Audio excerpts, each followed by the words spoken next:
Imaginez un secret simple mais puissant, capable de transformer votre santé, d'effacer vos douleurs et de restaurer votre énergie en quelques minutes par jour. Ce n'est ni un médicament ni un miracle, mais une pratique que vous négligez probablement chaque matin. Restez avec nous pour découvrir cette clé oubliée qui pourrait tout changer. Il y a des vérités qui dérangent, des vérités que l'on préfère ignorer parce qu'elles sont trop simples pour être crédibles. Pourtant, elles possèdent un pouvoir immense, capable de bouleverser le cours de notre vie. J'aimerais vous emmener dans un voyage intime, un voyage où je me mets à nu, car moi aussi j'ai cru pendant longtemps que la santé se résumait à des médicaments, à des examens compliqués, à des solutions que seuls les spécialistes pouvaient m'offrir. Mais ce que je vais vous confier aujourd'hui m'a frappé comme une décharge électrique, une révélation brutale qui a changé ma façon de vivre. Et peut-être que, si vous écoutez jusqu'au bout, cela changera la vôtre.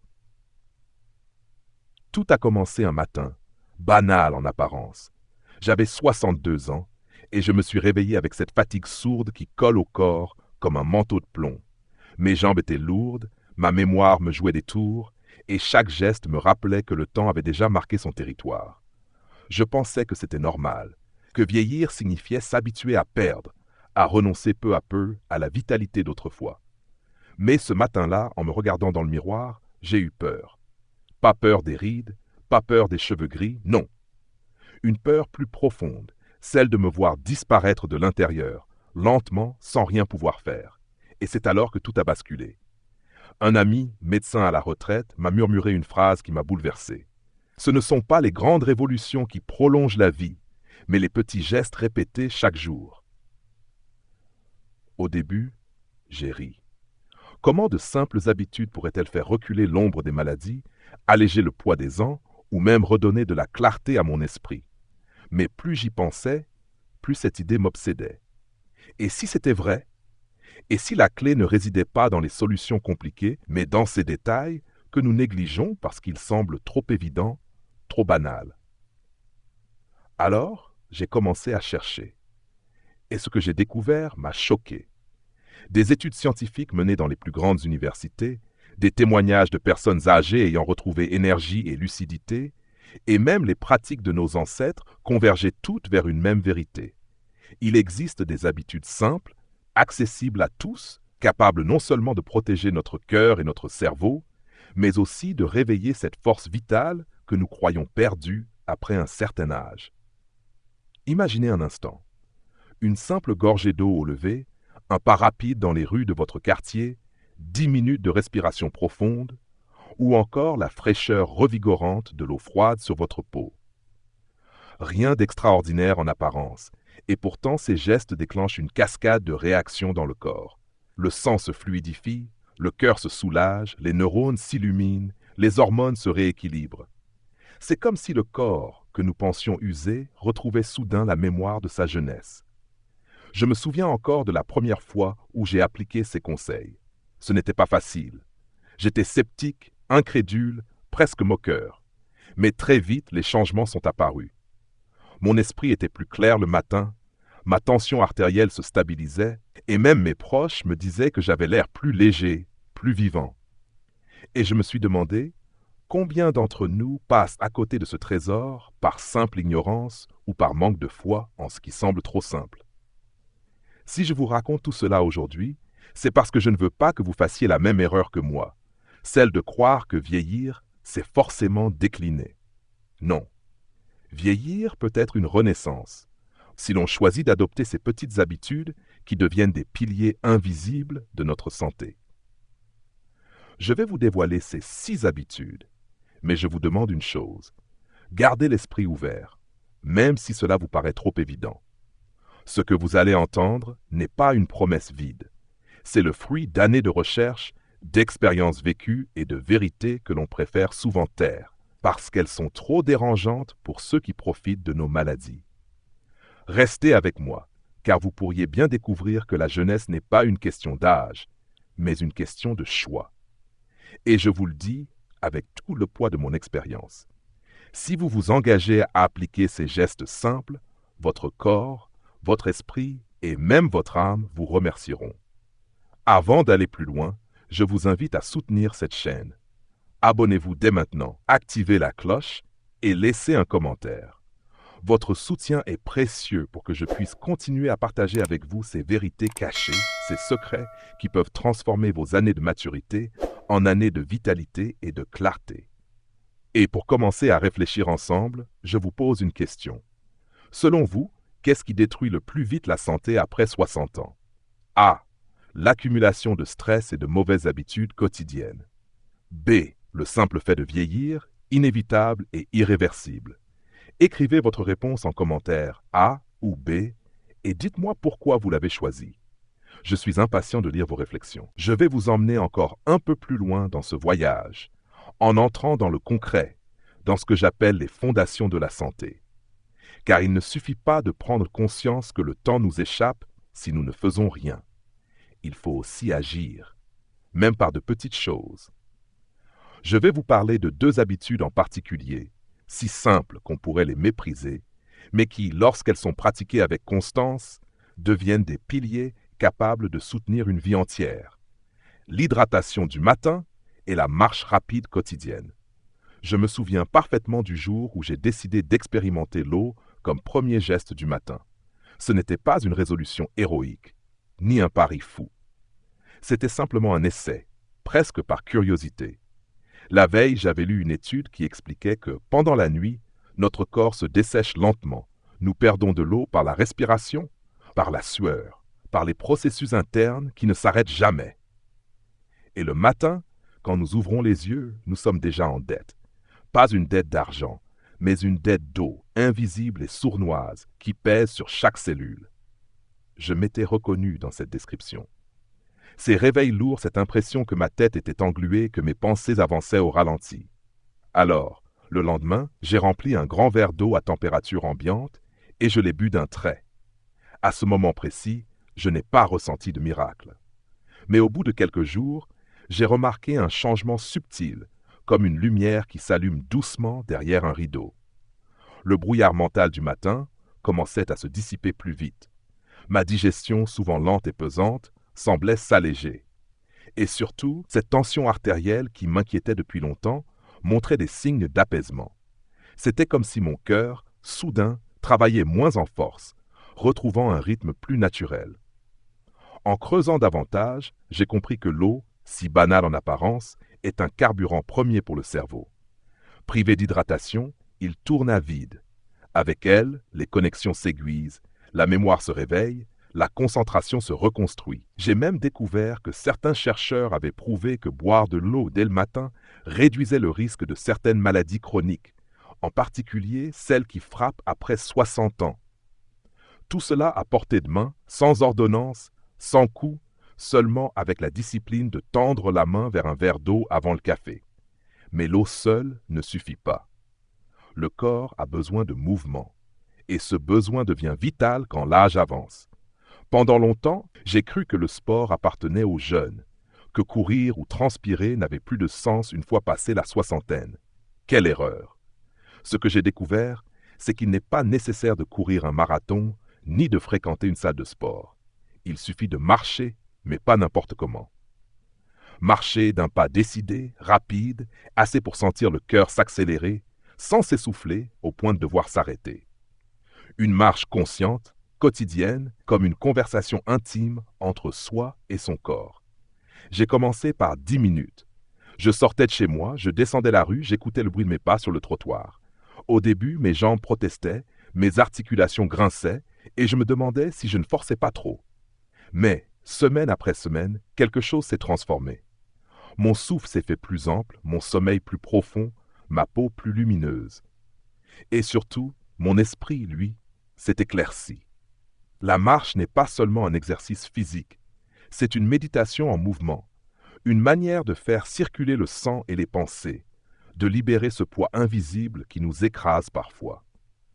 Je me rappelle d'une voisine, Claire, 76 ans, qui m'avait confié qu'elle ne parvenait plus à retrouver le goût de la vie. Ses analyses montraient un cholestérol élevé, ses nuits étaient hachées, et elle avait renoncé à des activités qu'elle aimait, comme les mots croisés. Je lui ai proposé de m'accompagner dans mes marches matinales. Les premiers jours, elle ne tenait pas plus de 5 minutes, mais elle s'est accrochée. 3 mois plus tard, elle parcourait 20 minutes sans peine et ses yeux brillaient d'une nouvelle énergie. Elle m'a dit un matin en riant, « Je croyais que j'étais condamné à vieillir en silence, mais il suffisait de marcher pour entendre de nouveau battre mon cœur. » Cette phrase m'a marqué, parce que la marche, aussi simple qu'elle soit, est une victoire silencieuse contre la résignation. Chaque pas est une affirmation. Je suis vivant, je peux avancer, je peux encore bâtir quelque chose. Et c'est cette régularité qui change tout. Ce n'est pas la performance, ce n'est pas la distance parcourue, c'est la constance. 10, 15, 20 minutes chaque jour, et l'organisme se réorganise. Le sucre dans le sang se régule, le cerveau produit de nouvelles connexions, les hormones s'équilibrent. Même le moral se redresse, car le mouvement libère ces substances que les scientifiques appellent endorphines, mais que moi j'appelle simplement la joie du corps. Aujourd'hui, je ne peux plus imaginer une matinée sans mon verre d'eau et sans ma marche. Ce sont devenus mes rituels sacrés, mes ancrages. Ils ne demandent rien d'autre que ma volonté, mais en retour, ils offrent une vie plus claire, plus légère, plus stable. Certains me disent que c'est trop simple pour être vrai. Mais je leur réponds, avez-vous essayé avec régularité? Car la vérité n'est pas dans la complexité. Elle est dans la fidélité à ces gestes humbles qui, jour après jour, façonnent une santé durable. Alors, si vous cherchez par où commencer, commencez par cela. Un grand verre d'eau au lever, une marche rapide chaque jour. C'est la base, le socle sur lequel tout le reste peut se construire. Et je vous assure que, comme moi, vous sentirez un jour ce déclic, ce moment où vous comprendrez que vous ne subissez plus votre âge, mais que vous le transformez en force. Voilà ce que j'appelle les fondations de la santé. Rien d'extraordinaire, et pourtant tout y est. À vous de choisir si vous voulez les poser chaque matin, ou si vous préférez attendre que la vie vous rappelle, parfois brutalement, ce que vous avez négligé. Pour ma part, j'ai choisi, et je ne reviendrai jamais en arrière. Je voudrais maintenant vous parler d'un trésor que j'ai longtemps ignoré. Un trésor pourtant gratuit, toujours disponible, et que nous portons tous en nous. Le souffle. Pendant des décennies, je n'ai jamais réfléchi à la manière dont je respirais. C'était un automatisme, un mécanisme invisible, un geste de survie auquel je ne prêtais aucune attention. Mais un jour, j'ai découvert que ce souffle pouvait devenir un outil de guérison, un remède silencieux capable de calmer les tempêtes du corps et de l'esprit. C'est ainsi que j'ai commencé à explorer la respiration profonde et le calme intérieur. Et je peux vous dire aujourd'hui que ce fut l'une des découvertes les plus puissantes de ma vie. Tout a commencé à un moment de grande agitation. J'avais l'impression que le stress s'était emparé de chaque fibre de mon être. Les nuits blanches se succédaient, les pensées tournaient en boucle et mon cœur battait plus vite qu'il ne l'aurait dû. Un matin, fatigué de cette lutte invisible, j'ai décidé de m'asseoir dans mon fauteuil préféré, de fermer les yeux et de simplement respirer. Au début, c'était étrange. Mon esprit voulait courir, mon corps me criait de me lever, mais j'ai insisté. J'ai inspiré profondément par le nez, senti mon ventre se gonfler comme une voile, puis j'ai expiré lentement par la bouche. Ce simple geste a déclenché quelque chose. J'ai senti une vague de chaleur se diffuser, une sorte d'apaisement que je n'avais pas ressenti depuis longtemps. En cherchant à comprendre, j'ai appris que la respiration profonde active le système parasympathique, ce mécanisme intérieur qu'on appelle parfois le système du repos et de la réparation. Il contrebalance ce fameux état de fuite ou de lutte que le stress déclenche en permanence. Chaque inspiration profonde est comme un signal envoyé au corps. Tu es en sécurité, tu peux relâcher. Et chaque expiration lente devient une libération des tensions accumulées. Peu à peu, j'ai compris que je pouvais apprivoiser mon stress, non pas avec des pilules ou des artifices, mais simplement avec mon souffle. Je me souviens d'un après-midi où, accablé par une dispute familiale, je me suis isolé quelques minutes. J'ai pratiqué 10 cycles de respiration consciente. À chaque inspiration, j'imaginais que je remplissais mon cœur d'air pur, et à chaque expiration, je visualisais mes colères s'échapper.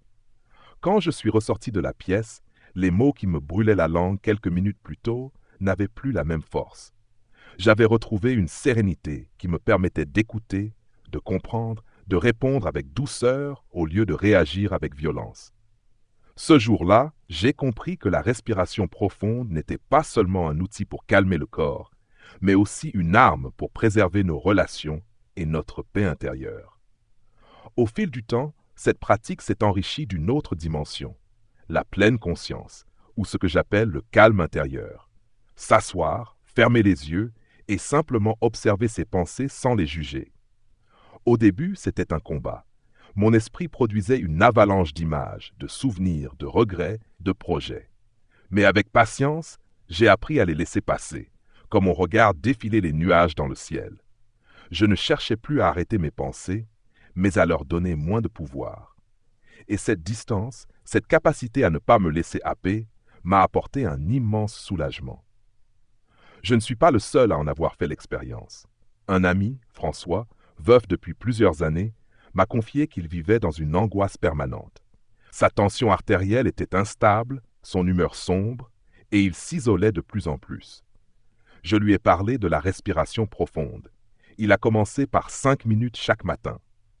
2 mois plus tard, il m'a raconté qu'il se sentait plus léger, plus calme, et qu'il avait même retrouvé le goût de lire, lui qui n'arrivait plus à se concentrer sur une page.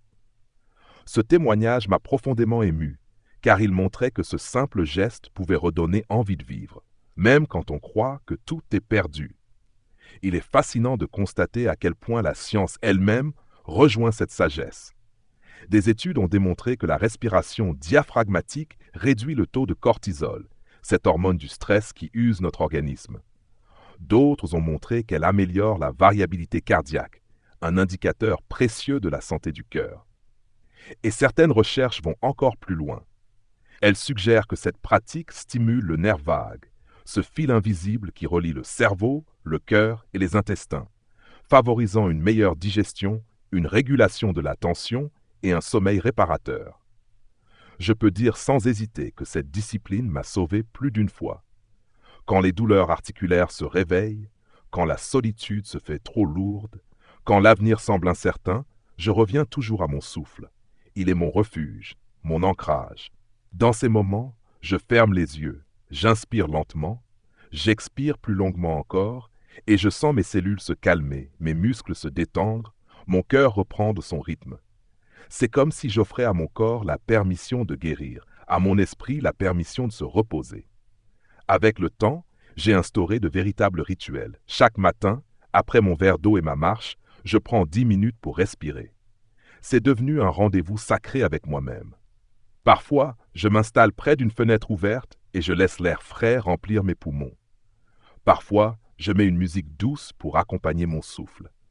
Mais le principe reste le même. Donner à mon corps et à mon esprit ce moment de calme dont ils ont tant besoin. Je vous assure que cette habitude a transformé mon quotidien. Mes proches me trouvent plus patient, plus attentif, moins prompt à m'énerver.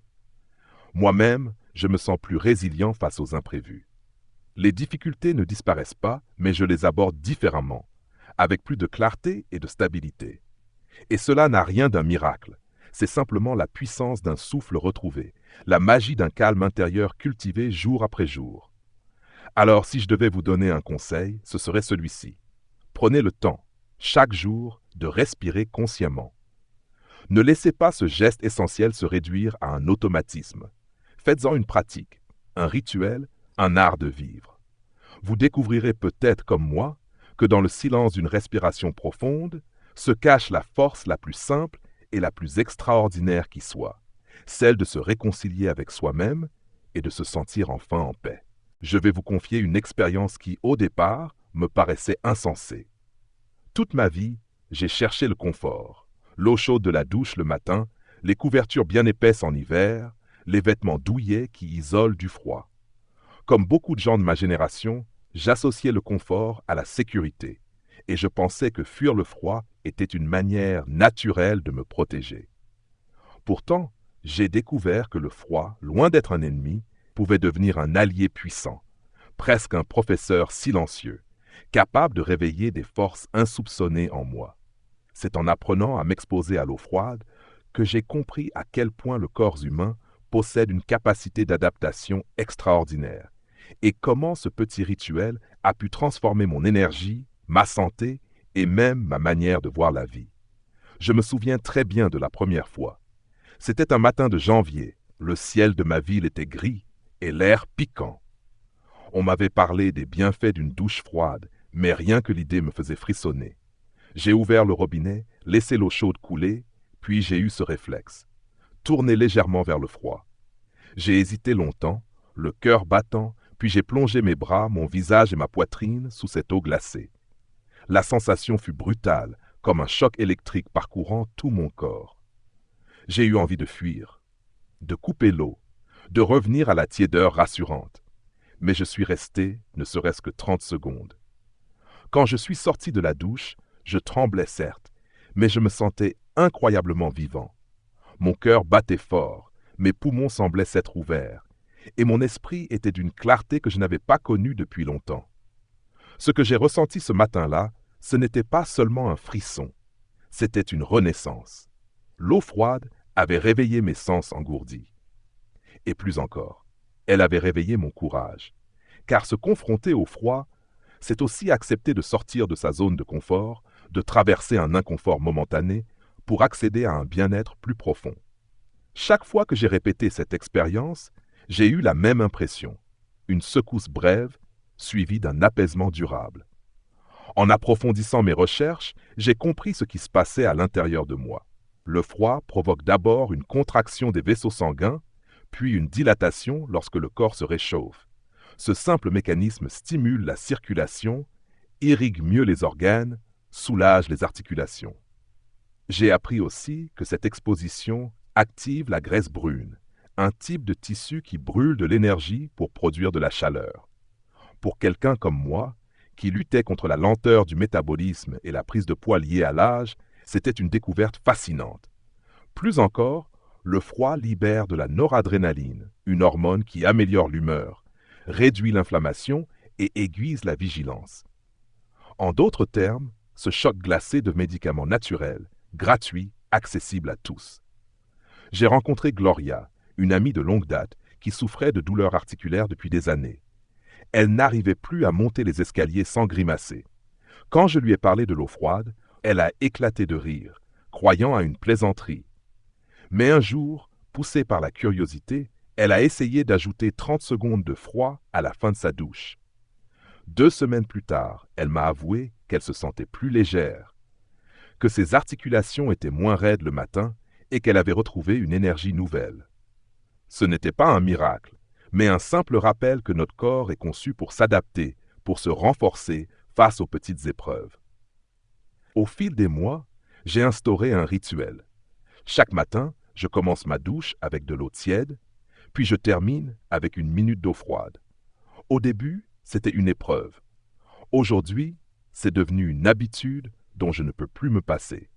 C'est mon signal de départ, la preuve que je suis prêt à affronter ma journée. Et ce n'est pas seulement physique. Psychologiquement, cela m'a appris à accueillir l'inconfort, à ne plus fuir ce qui dérange. Je me suis surpris à aborder les difficultés du quotidien avec plus de calme, comme si ce rituel m'avait entraîné à rester stable dans la tempête. Le plus étonnant, c'est la clarté mentale que cela m'apporte. Après une douche froide, mes pensées semblent alignées, mes priorités plus évidentes. J'ai découvert que le froid n'est pas seulement une stimulation du corps, mais aussi une purification de l'esprit. C'est comme si cette eau glacée lavait aussi mes inquiétudes, mes colères, mes découragements. En sortant, je me sens prêt non seulement physiquement, mais intérieurement à vivre pleinement ma journée.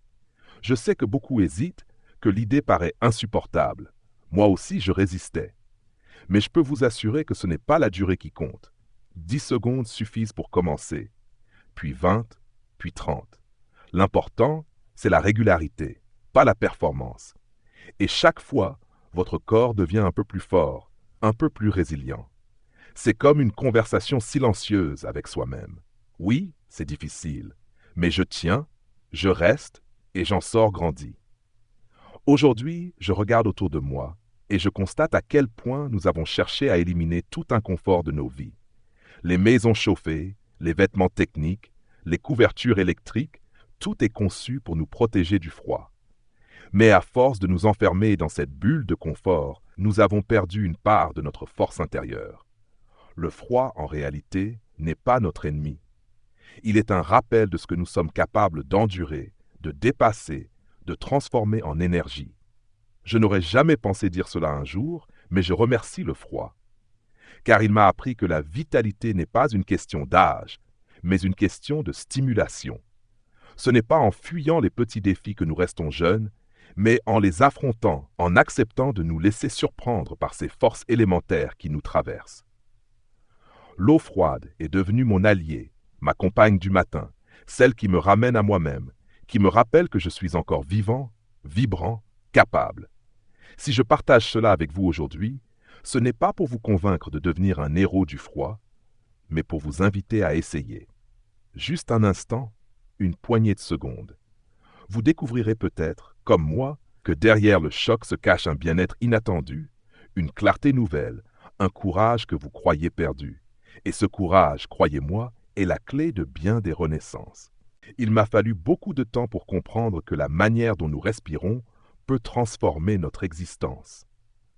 Pendant des années, je n'y ai pas prêté attention. Je croyais que la respiration n'était qu'un réflexe, un acte banal de survie. Mais en vieillissant, lorsque les insomnies se sont multipliées, lorsque la mémoire m'a parfois trahi et que l'anxiété s'est invitée sans prévenir, j'ai compris qu'il fallait chercher autrement. C'est à ce moment-là que j'ai découvert le pouvoir insoupçonné d'un rituel simple, la respiration profonde. Elle m'a ouvert les portes d'un monde où le souffle devient un médicament naturel, un guide silencieux, une source de force et de réconciliation avec soi-même. Je me souviens d'un soir en particulier.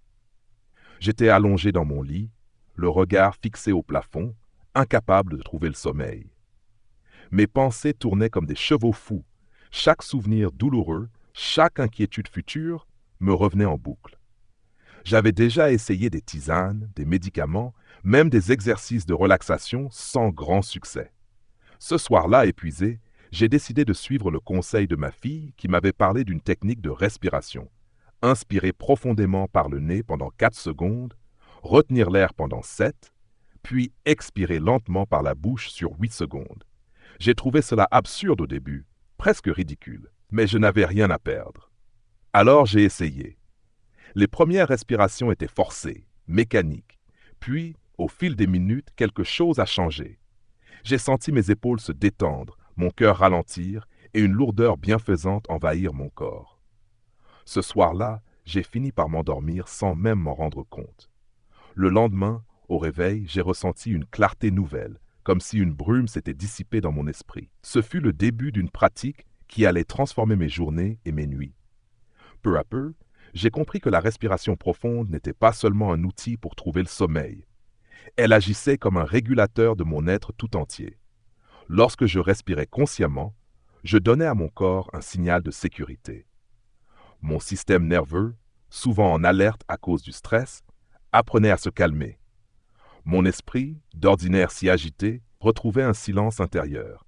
Et dans ce silence, mes souvenirs devenaient plus clairs, mes idées plus ordonnées. J'ai découvert que je pouvais reprendre le contrôle de mon esprit simplement en allongeant mes expirations. J'ai aussi observé les effets sur mon corps. Chaque respiration profonde semblait masser mes organes de l'intérieur. Mon ventre, souvent lourd après les repas, se relâchait. Mes douleurs intestinales diminuaient. Même mes articulations semblaient moins raides, comme si l'oxygène circulait mieux jusque dans les zones les plus oubliées de mon corps. Cette pratique m'a donné une conscience nouvelle de mon souffle et de mon corps, comme si j'apprenais enfin à habiter pleinement ma propre maison. Un ami, Georges, 81 ans, m'a partagé son expérience semblable.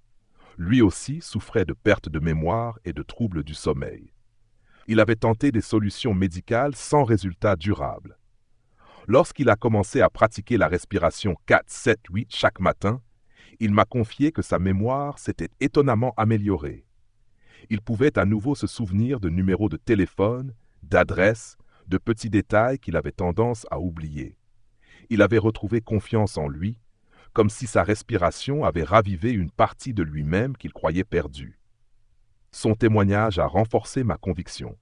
Ce rituel simple cache une puissance que nous sous-estimons. La science elle-même confirme ce que nous expérimentons. Des recherches ont montré que la respiration diaphragmatique diminue le taux de cortisol, l'hormone du stress, et renforce le système immunitaire. D'autres études prouvent que cette pratique améliore la plasticité cérébrale, la capacité du cerveau à créer de nouvelles connexions. Cela signifie que même à un âge avancé, nous pouvons encore nourrir notre mémoire, notre concentration, notre créativité, grâce à quelque chose d'aussi simple qu'une respiration consciente. Ce qui m'étonne le plus, c'est la dimension émotionnelle de cette pratique. Chaque fois que je prends le temps de respirer profondément, je sens que je me reconnecte à une part de moi-même que je néglige souvent. C'est comme si le souffle me rappelait que je suis vivant, ici et maintenant, et que chaque instant mérite d'être accueilli avec gratitude. Dans ces moments, mes inquiétudes perdent de leur poids, mes colères se dissipent et une paix discrète prend leur place. Aujourd'hui, la respiration est devenue un rituel incontournable. Le matin, avant même de commencer ma journée, je prends 5 minutes pour m'asseoir, fermer les yeux et respirer. Le soir, quand la fatigue et les tensions s'accumulent, je reprends le même rituel. Et chaque fois, je sens mon cœur se stabiliser, mes pensées s'apaiser, mon corps se régénérer. Je ne prétends pas que cela résout tous les problèmes, mais je peux affirmer que cela change ma manière d'y faire face. J'ai compris que nous cherchons souvent des solutions compliquées, alors que la réponse se trouve dans les gestes les plus élémentaires. Respirer profondément, consciemment, c'est réapprendre à vivre en harmonie avec soi-même. C'est offrir à notre corps une chance de se réparer et à notre esprit une chance de se reposer. C'est une forme de respect envers soi-même, une preuve silencieuse que nous méritons d'aller mieux. Et plus je pratique, plus je suis convaincu que ce rituel est un cadeau pour toute personne qui avance en âge. Parce que nous croyons trop souvent que le vieillissement est une descente inévitable. En réalité, il peut être une redécouverte, une seconde naissance. Si nous acceptons de cultiver ces habitudes simples, la respiration profonde est l'une d'elles, peut-être la plus accessible, la plus intime, la plus universelle. Voilà pourquoi, chaque fois que je ferme les yeux et que j'inspire profondément, je ne fais pas qu'emplir mes poumons d'air. Je remplis ma vie d'une énergie nouvelle, je ranime ma mémoire, j'apaise mes peurs, je me réconcilie avec moi-même. Et dans ces instants, je sais que le souffle n'est pas seulement ce qui me maintient en vie, il est aussi ce qui me permet de vivre pleinement. Il est facile de penser que le bien-être et la santé ne sont le fruit que de solutions complexes ou coûteuses, mais la vérité est bien différente. Au fil de mon parcours, j'ai découvert que les plus grandes transformations se cachent dans les gestes les plus simples, les plus quotidiens. Boire un verre d'eau dès le matin, faire quelques pas rapides dans la journée, ou encore prendre un moment pour respirer profondément. Ces gestes, souvent ignorés ou sous-estimés, sont en réalité les fondations mêmes de notre bien-être. Ces pratiques ne nécessitent ni matériel coûteux, ni compétences particulières. Elles ne demandent que notre volonté de prendre soin de nous-mêmes, de consacrer quelques minutes de notre journée à des habitudes qui, à terme, changeront notre manière de vivre. L'hydratation, par exemple, est un geste si simple, mais qui a des répercussions profondes sur notre corps et notre esprit. Marcher, même de manière modeste, active notre circulation, nourrit notre cerveau et renforce notre cœur. Respirer profondément nous permet de calmer notre esprit et d'apaiser les tensions qui s'accumulent au quotidien.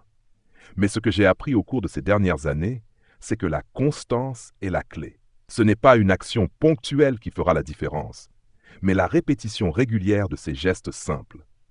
Loin d'être des solutions miraculeuses, ces habitudes renforcent progressivement notre corps, et surtout, elles restaurent une connexion précieuse avec nous-mêmes. Parfois, la simplicité des choses nous échappe, et c'est dans cette simplicité qu'il faut chercher la véritable richesse.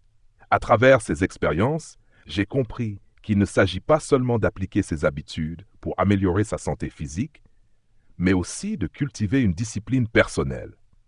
Il est facile de se laisser emporter par la vie quotidienne, de négliger ces petites actions, mais c'est dans cette négligence que nous risquons de perdre notre équilibre.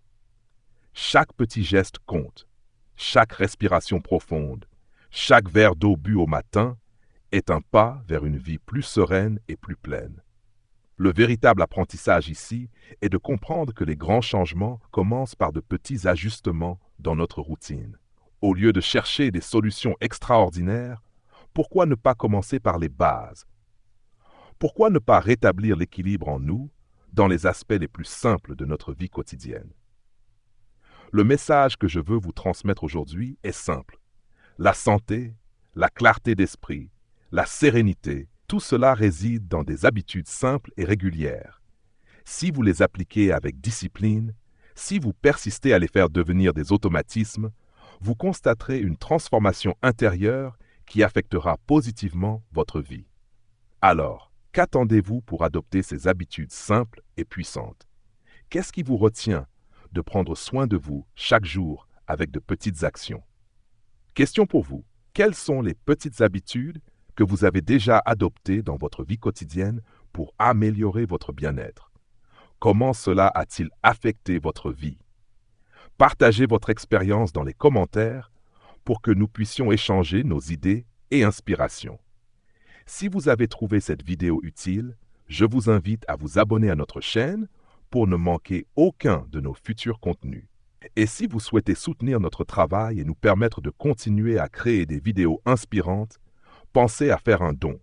Chaque contribution compte et nous motive à partager encore plus de conseils pour améliorer votre vie au quotidien. Merci pour votre soutien.